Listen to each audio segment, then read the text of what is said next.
আজি আমি নামঘৰত ওলাইছোঁ। যিকোনো ৰাস্তা যিকোনো আলোচনা কৰিলে নামঘৰত ৰাজহুৱা আলোচনা কৰিলে নামঘৰতে হৈ যায়। সেইকাৰণে আজি নামঘৰত ওলাইছোঁ। আলোচনাটো হ'ল নামঘৰটো আমাৰ চাপৰ, গতিকে ওখ কৰিব লাগে। ওখ কৰি ভাঙি ওখ কৰিবলৈ কি কৰিব লাগিব, কেনেকৈ কৰিব লাগিব তাৰ বিষয়ে আলোচনা কৰিবৰ কাৰণে আমি নামঘৰত ওলাইছোঁ। ইয়াৰ বৰষুণৰ বতৰ, ছাতি লৈ গৈছোঁ। পিছফালে আমাৰ ককাইদেউ আছে। লওঁচোন বাৰু কেনেকুৱা ধৰণৰ আলোচনা হয়। আমি বৰ্তমানৰ নামঘৰটো আমাৰ এনেকুৱা, এতিয়া এনেকুৱা, পিছত নতুনকৈ পিছত কেনেকুৱা ধৰণৰ হয় এতিয়া আজি আলোচনা হ'ব। আৰু ইতিমধ্যে মানুহ পাইছেহি। সিদ্ধান্ত হ'ল যে 2-2.5 ফুট কৰি এচলীয়াকৈ লগাব, কাৰণ মাজত জইন কৰিলে পানী পৰে, সেয়েহে এচলীয়াকৈ লগাব হ'ল।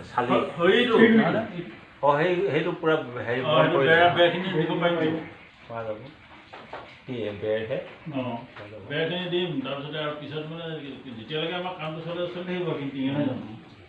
বাকী যিখিনি বেয়া টিং ওলাব যে সেইখিনি বিক্ৰী কৰি দিব, কিনাৰ আগত বিক্ৰী কৰি দিব পৰা যাব। কেজি বিক্ৰী কৰি দিব, তাৰ পৰাও কেইটকামান আহিব। তাৰপৰা আৰু এই ভালখিনি টিং তাত লগাই পানি যে এই গুদামৰ বস্তুখিনি তাত থৈ দিয়া কথা ভাবিছোঁ। বৰ্তমান কেনেধৰণৰ আছিলে, কেনেকুৱা ডিজাইনত আছিলে ভিতৰখন, ফটো ভিডিঅ' কৰি ৰাখি থৈ দিলোঁ। এনেদৰে পিছলৈ গম পাবলৈ বুলি এনেদৰে থৈ দিলোঁ।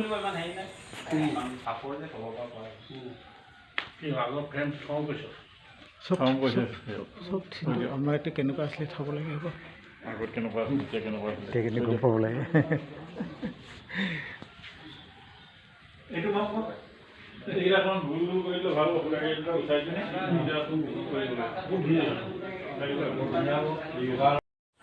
ভঙাৰ আগমুহূৰ্তত এনেদৰে উপস্থিত ৰাইজে সেৱা এটা ল'লে, যাতে নামঘৰৰ ডাঙৰীয়া যি পৰম্পৰা, আমাৰ বিশ্বাস, যাতে তেখেতে ওপৰৰ অদৃষ্ট শক্তিয়ে আমাক যাতে একো অপকাৰ নকৰে, গতিকে এনেদৰে সেৱা এটা গ্ৰহণ কৰে।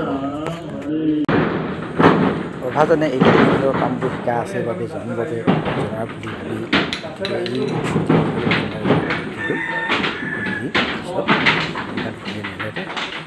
টেপ বান্ধি পলিথিনকে বান্ধি থৈ দিলে, যাতে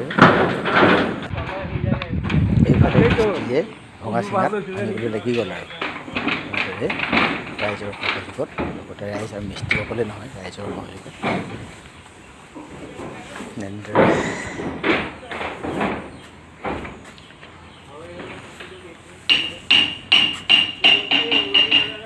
মিস্ত্ৰী কামৰ জ্ঞানকণ এনেদৰে অলপ থকাৰ কাৰণে নিজে কৰোঁ বাবে নিজেও উপকৃত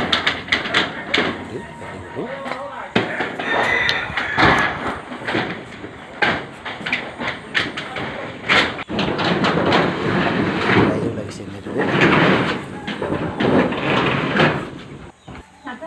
এইফালে গোপিনীসকলেও সহযোগিতা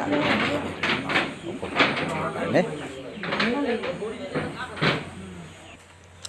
কামৰ মাজতে এনেদৰে আমি চাহ অকণো খালোঁ, যোগান দিলেহি, খালোঁ এনেদৰে।